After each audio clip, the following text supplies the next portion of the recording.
Disclaimer, this video is not for the ego lifters. I'm specifically talking to all of the girlies like me that your introduction into fitness, you were super anal about form because you were so obsessed with not getting hurt. Like for some reason you came into lifting and you were like convinced that if you put one toe out of line, you were gonna get injured and you were gonna get hospitalized with a broken spine. That's who I'm talking to when I decided to make this video, because I really held myself back for a really long time, obsessing over perfect form and basically losing the plot. I was missing the forest for the trees, if you will. Now let's get into the video. Today we're gonna be talking about good form. Because when I first started my fitness journey, it was something that I was low-key obsessed with.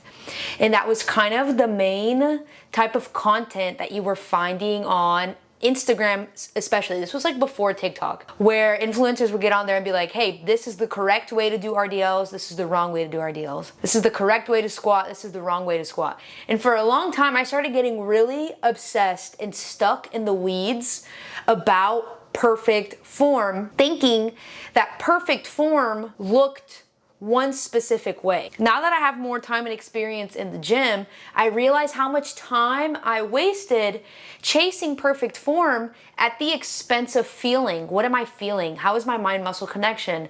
How strong and capable do I feel? How am I minimizing pain in my joints and things? And after a while of like really feeling stuck, like feeling like I wasn't getting stronger, yeah, like my movements never felt good for me because I kept trying to train like someone else, I started fucking around and finding out. And I started figuring out what good form meant to me and my body. There just isn't one correct way to do any exercise. A point that I forgot to mention, bro, strength training is literally invented by human beings. We invented picking up heavy things and putting it back down. And we figured out that if you do this for long enough, and if you do this hard enough, you're gonna build muscle tissue. So in order to truly find out what good form means, you need to define it. You need to do research to literally figure out, does doing RDLs one way versus another way make you more likely to get injured? Like, how would you even research that ethically? Because if you have like an inkling that doing it one way makes you more likely to get injured, are you going to be conducting this research to see who gets it? You know what I mean? Like, there's just, correct me if I'm wrong, if there is research out there that like validates one way of doing an exercise versus another, but I really do think it's all a big game of fucking around and finding out. And a lot of what I used to think was correct, with time, I have realized that, hey, that isn't what I thought it was, you know?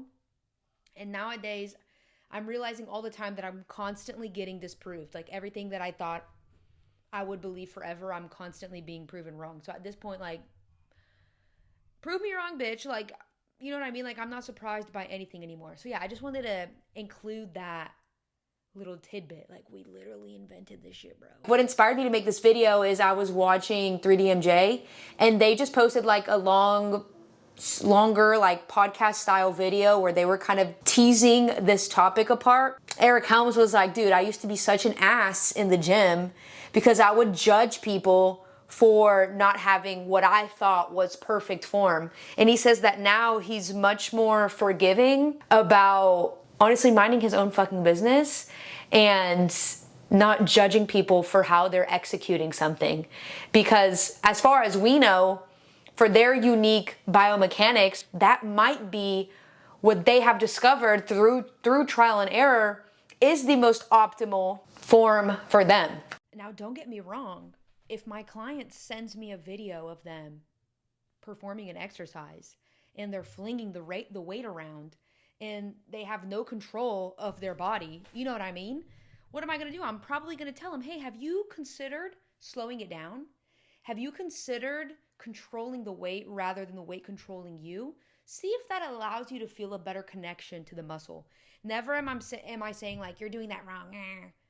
There is no wrong or right. What I can do is tell them, hey, I've been lifting for this amount of time, and in my experience, I've learned that slowing it down really allows me to feel it in the correct muscle and not hurt my low back as much, not feel it in my low back as much, you know? So this is not me taking away from the fact that like there truly is best practice ways, you know what I mean?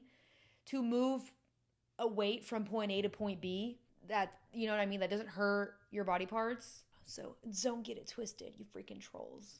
So let's talk about like some things that I used to believe about good form that I no longer believe. I used to think that knee valgus, like letting your knees cave in, was like the worst thing in the world. I thought it was blasphemous. To the point where I was like overcorrecting. I think this was where my problem was. I was overcorrecting and only pressing through the outside of my foot. And I think that started giving me like knee pain for one. And two, it wasn't allowing me to like really connect with my quad. And so I started focusing on applying even pressure through my whole foot. And I'll even let my knee cave in slightly. Slightly is the key word, without pain. And I've noticed that it has allowed me to feel my quad better, my glutes better. I've just felt stronger overall. Another perfect form idea that I no longer subscribe to is going ass to grass.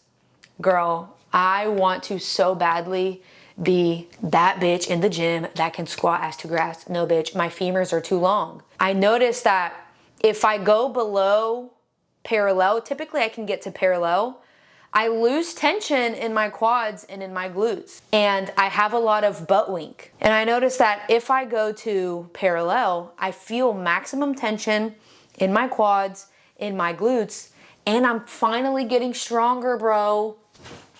I literally was not getting stronger in my squats probably for the past 4 years because I was like trying to make myself fit into this perfect form box that just wasn't for me. I wasted so much fucking time and now I'm finally getting strong. It's iconic.